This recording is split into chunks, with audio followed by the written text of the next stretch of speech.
a cry for sanity.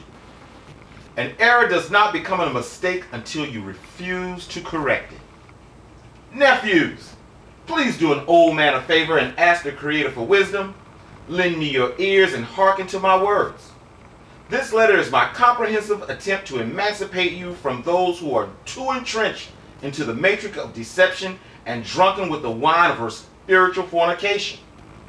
Her wine is made with different ingredients, but when added together, it culminates into a motley soup of destruction and despair, malfeasance and indignation, torment and gnashing of teeth for all who dare dabble in her delectable delights. Programmed and conditioned, you have been force-fed not only to sip of her poison, but most of you have taken a gulp, guzzle, and chug of it. We will deal with some of her many names and dangerous spiritual attributes in this letter to equip you for what I hear you two are trying to embark upon. Now, this is just an abbreviated video. I'm going to send you guys the actual long version. Okay, but let's continue. Please do not mistake this book to be your typical women-hating compilation. For I now understand women are only doing what nature requires. It is the men that have gone astray in their overall understanding of nature that has the world upside down. I now understand you cannot expect something from a person when what you are expecting is not within their perception of nature to begin with. I know what I am about to say will sound very crazy at first, but I beseech thee to tell me not nay, and look at all the evidence not with your eyes and heart, but within the spirit of wisdom. If you are able to do this, you will understand a mystery that has befuddled mankind for over 2,000 years. I will use passages from the Bible because I know you guys are Christians. But let me be very clear. What I'm about to show you is universal among ancient civilizations. This message is for all men, whether atheist, Christian, Muslim, Jewish, or Gentile. Did you know in Greek mythology, the first earthly woman, Pandora, was created to punish and thwart mankind's technological advances? Saying that, please understand that I understand your women are different from the ones I will be discussing to you. I understand that you are her stud muffins, and she is your little snickerdoodle. So don't take anything written personal. I'm simply explaining how the evildoer has deceived the masses of men to perceive women have the capacity to understand the true meaning and quality of what men call love.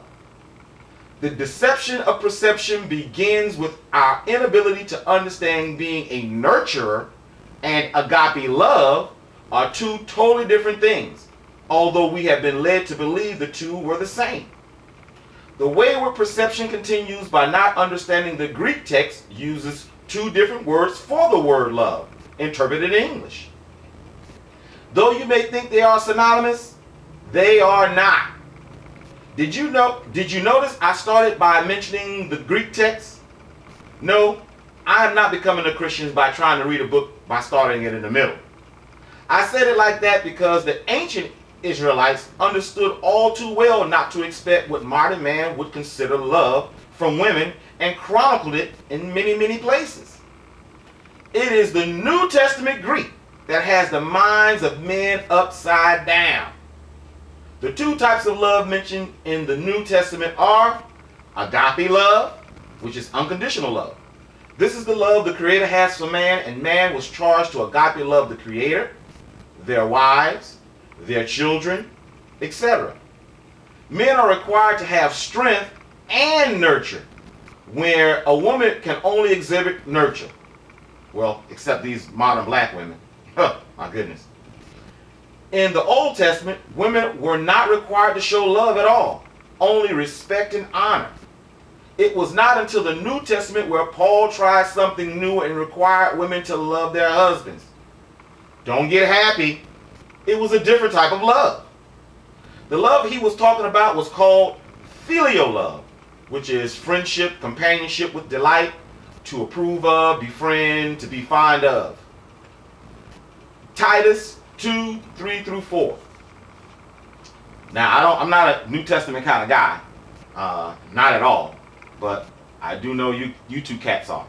So I'm going to read it what I know that you know.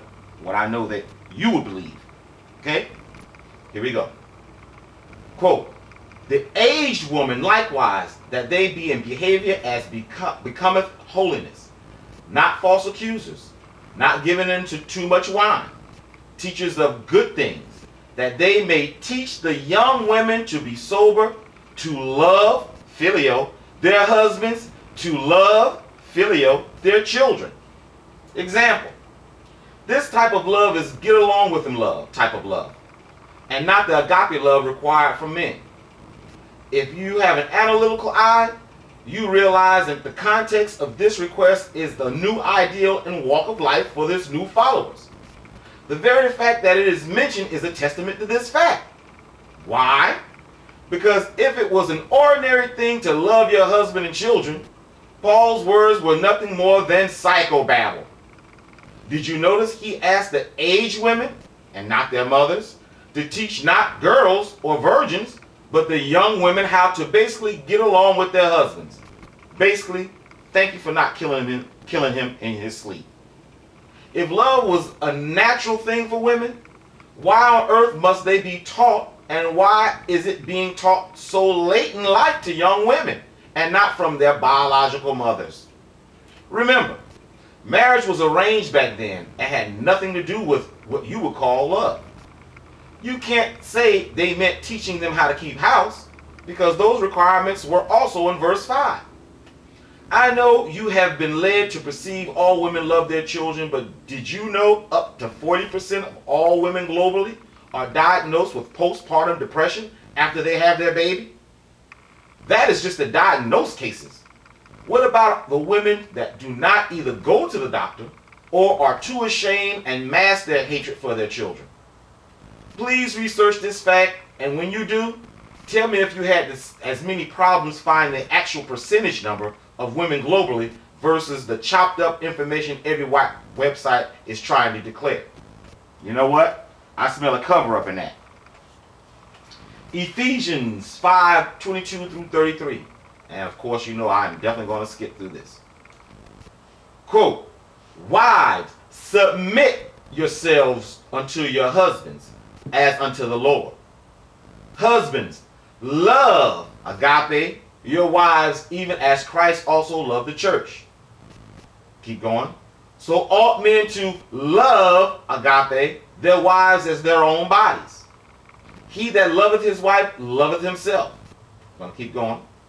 "Nevertheless, let every one of you in particular so love," agape, "his wife even as himself, and the wife see that she reverence her husband."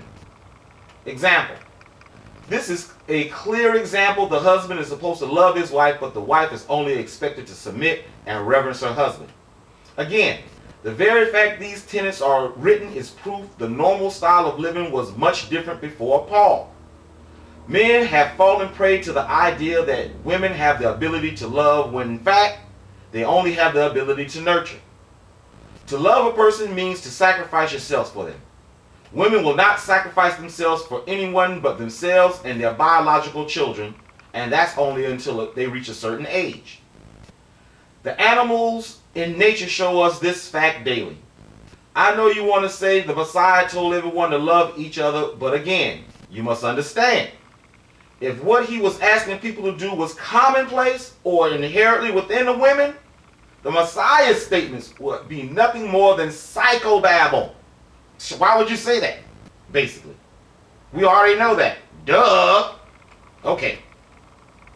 Paul and the errors in the New Testament have really done a number on my people. Let's check out the understanding of the true scriptures, the Tanakh, to find out the wisdom the Most High gave the men he called the apple of his eye. As I said before, nowhere in the Old Testament does it mention a woman's love for a man, even in the scriptures pertaining directly to women. If you read Ecclesiastes, I can't say that word, chapter 7, you will see the wisest man alive, King Solomon, put it out there plain and simple for you. Ecclesiastes 7:26 through 28. Quote, "And I find more bitter than death the woman, whose heart is snares and nets, and her hands as bands. Whoso pleaseth Yah shall escape from her, but the sinner shall be taken by her. Behold, this have I found," said the teacher, "counting one by one, to find out the account, which yet my soul seeketh, but I find not. One man among 1,000 have I found, but a woman among all those I have not found." Example. I know you want to say this was talking about a wayward woman, harlot, juke joint Jezebel, or something of the sort. But verse 28 should correct that thought. It said, "Not one woman of all was found." Please understand, it was forbidden for the Israelites to marry any wives living in their region, but many of their wives were spoils and booty, that has two meanings, from tribes far off from their homeland. Surely you don't expect the women to love the men who probably killed their families, do you? Now, let's check out the passage most weak-kneed, jelly-back, cheek-turning colored preachers use to miseducate my people. Proverbs 31, 3 through 10. And of course, I'm going to skip. Quote, "Give not thy strength unto women, nor thy ways to that which destroyeth kings. Who can find a virtuous woman? For her price is far above rubies." Example. I've heard many preachers use this passage to prop up women, especially on Mother's Day. They continue with this verse, which describes what a virtuous woman does and how she acts. First, notice in all of her descriptions, not one of them said anything about her loving her husband. The second is really a question. When you read, "Who can find a virtuous woman, for her price is far above rubies," what do you actually perceive? If looked upon with an analytical eye and in context, it is basically saying, good luck in finding one, but if you can find a virtuous woman, she is worth more than money itself. We know this explanation is correct because all of the attributes mentioned are trusting and loyal qualities, not commonplace housework ethics. A woman like this would be truly worth more than gold itself. But the everyday woman, except you guys, this is woman, is not worth a drachma. I don't blame you for viewing women with such a high esteem. Most people do. It's called the women are wonderful effect. According to Wikipedia under women are wonderful effect. Quote, "The women are wonderful effect is a phenomenon found in psychological research which suggests that people associate more positive attributes with the general social category of women compared to men. This effect reflects an emotional bias towards the female gender as a general case. The phrase was coined by Eagerly and something in 1994 after finding that both male and female participants tend to assign exceptionally positive traits to the female gender, with female participants showing a far more pronounced bias. The author supposed that the positive general evaluation of women might derive from the association between women and nurturing characteristics." Example. So as you can see, what you think is right about women is actually a psychological effect and not based on the truth at all. According to Wikipedia under gynocentrism, quote, "Gynocentrism is the practice, conscious or otherwise, of asserting a female, in parentheses, or especially a feminist," that's not on me, I didn't say that, "point of view on social issues. The perceptions, needs, and desires of women have primacy in this approach, where the female view is the lens through which the issues are addressed and analyzed. Whew. Example. Hopefully you are asking yourselves, what happened, Uncle? How did men allow women to turn the tables and run roughshod over them with impunity? How did we fall even further from grace? Tell us, Uncle. Tell us the truth of the matter. The truth? You guys can't handle the truth. But I will feed you what I think you can swallow. It was a diabolical mix of feminism, the suffrage movement, the first wave feminism, evil spirits, and a renewed science of the mind that was just being explored, along with everything under its umbrella. That when combined, the downfall of civilization was and is inevitable. For nothing is new under the sun. Allow me to act like a Christian yet again and start at the back of my theory. The renewed science of the mind I was just talking about is what we now call psychology. This one field of study has unleashed and destroyed every civilization that had the balls to tamper with it. I wrote extensively about this field in the book entitled Book of Lies 3. I bid you to take a look at it. For this cry for sanity, I will only use the basics to show you just how dangerous this field of study is and the effect it has had on individuals, thus affecting civilization as a whole. Again, I understand she is your stud muffins and you are her snickerdoodle. So don't take anything written personal. I'm simply explaining the demonic influences that might creep in unawares. First and foremost, I want to start this session by explaining why I said earlier that you guys are programmed and conditioned. The first overall conditioning is called classical conditioning, discovered by a scientist named Ivan Pavlov in 1890. He trained a dog to eat every time the dog heard a bell ring. The end result was every time the bell rung, the dog expected to eat whether it was hungry or not. An easier example is a couple of ranchers had a problem with wolves eating their sheep. They put a poison that would not kill an animal, but would make it vitally sick on a few sheep carcasses and sat back and observed. When the wolves ate the infected sheep, by design, they got very sick and were immediately classically conditioned that sheep equals sickness. To further their experiment, they put a couple of the conditioned wolves in a pen full of sheep, and guess what? The wolves were so terrified of the sheep, they ran away from them just like black people do when given a book or someone yells out, polygraph test. This theory was a gold mine in psychology and prompted others to explore more. The second and most prominent form of conditioning is operant conditioning. And let me tell you this, we are all subject to its effect. According to Wikipedia under operant conditioning, quote, operant conditioning is a type of learning in which an individual's behavior is modified by its antecedents and consequences.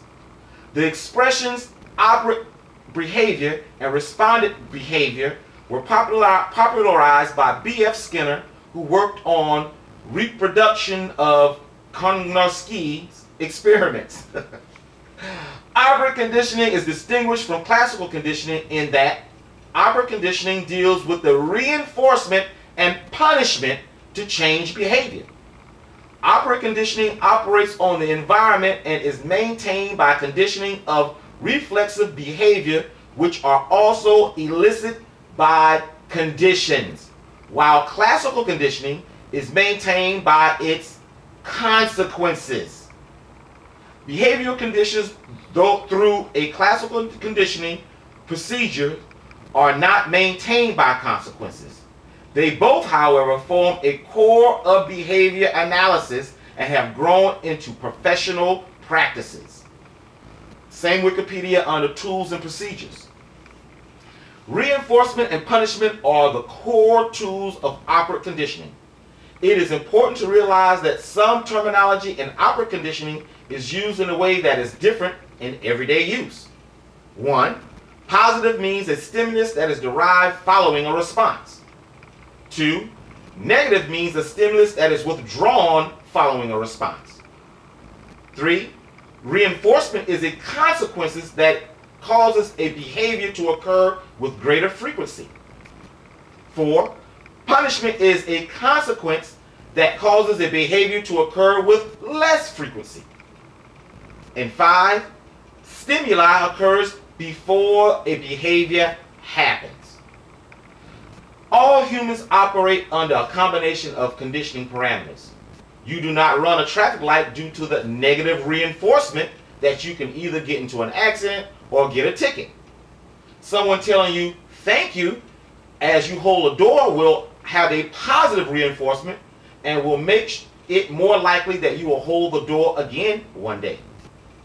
Understanding these interchangeable theories will be the difference between happiness and pain, joy and sorrow, enslavement and freedom.